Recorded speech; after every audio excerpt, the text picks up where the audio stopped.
2025 সালের নতুন বছরের সপ্তম শ্রেণীর ছাত্রছাত্রী বন্ধুরা, আশা করি তোমরা সবাই ভালো আছো।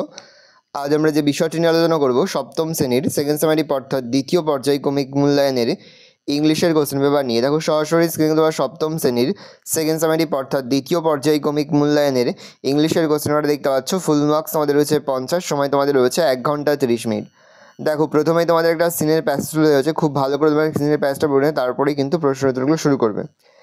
Read the following passage carefully and answer the question given below.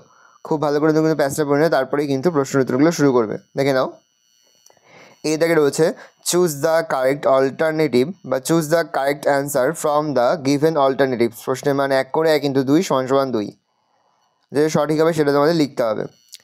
তারপরে বিয়ে থেকে রয়েছে write T for true and a for false statements in the given boxes.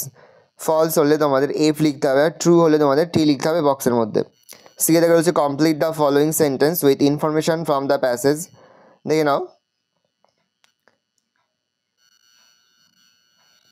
D থেকে রয়েছে complete the following table with information from the text. Cause আর effect, তোমাদের যে ফাঁকা ঘরগুলো সেগুলো তোমাদের কিন্তু পূরণ করতে হবে। দেখে নাও, ইয়ে থেকে রয়েছে অ্যান্সার দ্য ফলোয়িং কোশ্চেন্স। প্রশ্নের মান রয়েছে 2 করে, 2 × 4 = 8। 4টি প্রশ্ন দেওয়া রয়েছে, প্রশ্নের মান রয়েছে 2 করে। দেখো এফে থেকে রয়েছে write the meaning of words. প্রশ্নের মান রয়েছে 1। 2 থেকে রয়েছে read the poem and answer the question that follow. খুব ভালো করে তোমরা কিন্তু পোয়েমের প্যাসেজটা পড়ে নেবে, তারপরেই কিন্তু প্রশ্ন উত্তরগুলো শুরু করবে। এ থেকে রয়েছে চুজ দ্য কারেক্ট অল্টারনেটিভ। প্রশ্নের মান রয়েছে 1 করে 1 × 2 = 2।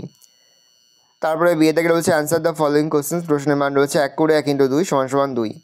তারপরে তোমাদের গ্রামার থেকে প্রশ্ন করা হয়েছে। 3 থেকে রয়েছে fill in the blanks with appropriate article and preposition.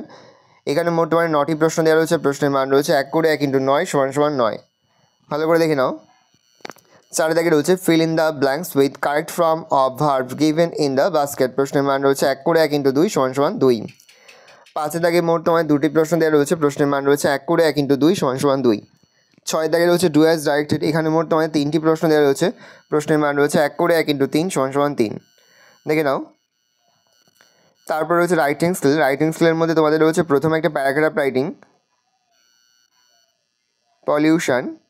এখানে কিছু পয়েন্টস দিয়ে দেওয়া, তার ভিত্তিতে তোমাদের কিন্তু লিখতে হবে। আর দিয়ে রয়েছে write a story on the following outlines. এখানে কিছু পয়েন্টস দিয়ে দেওয়া, তার ভিত্তিতে তোমাদের কিন্তু স্টোরি লিখতে হবে। আর তারপরে রয়েছে তোমাদের 8 দাগে describing in a short paragraph about your experience of enjoy a picnic you may use the following points. এখানে কিছু পয়েন্টস দিয়ে দেওয়া, তার ভিত্তিতে তোমাদের কিন্তু লিখতে হবে। প্রশ্নের মান 5। এই রয়েছে টোটাল তোমাদের সেকেন্ড সেমিস্টার অর্থাৎ দ্বিতীয় পর্যায়ক্রমিক মূল্যায়নের সপ্তম শ্রেণীর ইংলিশের কোশ্চেন পেপার। ভালো কোশ্চেনটা দেখে নাও। আশা করি ভিডিওটা ভালো লেগেছে। ভিডিওটা ভালো লাগলে ভিডিওকে লাইক করে দেবেন, আমার নতুন হাত লাল কালি সাবস্ক্রাইব প্রেস করে পাশে বেল আইকনটা প্রেস করে যখন নতুন করে ভিডিও আপলোড করি সবার ফার্স্ট নোটিফিকেশন পেয়ে যাও। আর এই ভিডিওটি তোমার বন্ধু বান্ধবী আত্মীয়স্বজন সবার মধ্যে কিন্তু অনেক অনেক শেয়ার করে যাবে। বছর সপ্তম শ্রেণীতে পড়ছে, আমরা কিন্তু ইতিমধ্যে সপ্তম শ্রেণীর প্রতিটি বিষয়ের সিলেবাস, প্রশ্নকার এবং নমুনা প্রশ্নপত্র কিন্তু আপলোড করে এখনও পর্যন্ত। সেই ভিডিওগুলো না দেখে থাকো, ভিডিওগুলো কিন্তু রাত্রি দেখে নাও। তোমাদের সকলকে জানাই আগাম পরীক্ষার অনেক অনেক শুভেচ্ছা এবং অভিনন্দন। আশা করি সকলের পরীক্ষায় খুব ভালো হবে। ভালো করে দেখে নাও কোশ্চেন পেপারটা।